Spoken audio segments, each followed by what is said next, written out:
আমার নাম মোহাম্মদ শহীদুল ইসলাম।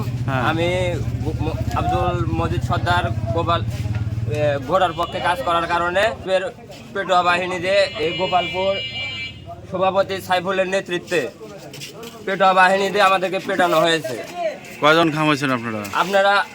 আমরা আপাতত তাও 10-15 জন আহত হয়েছি। ওরা কই?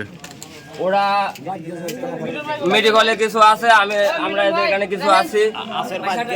ওরা দেশীয় সাইফুলের নেতৃত্বে আপনার দেশীয় অস্ত্র শস্ত্র নিয়ে এসে তারা আক্রমণ চালায়। হঠাৎ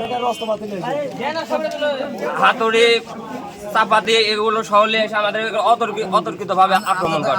প্রশাসন ছিল না, আমরা প্রশাসনের কাছে ফোন দিয়েছিলাম, প্রশাসন এখনো আসতে পারেনি, এই পর্যন্ত আসতে পারেনি। 1.5 ঘন্টা কারা বলতেছে কথা? এটা হলো যে আসের তারপরে যে রইদুল ঘোড়ার লোক এরা ভাই আমজাদ কত লোকের নাম বলা যায়। তারপরে কি হলো? লোক বাড়ি মারছে আমার এই জায়গায় আমি পড়ে গেছে, আমার যে 3টা গা থেকে লইলে সা হয়ে গেছে। হ্যাঁ হয়ে গেল ভিডিওটি ওইটা দিয়ে দাও।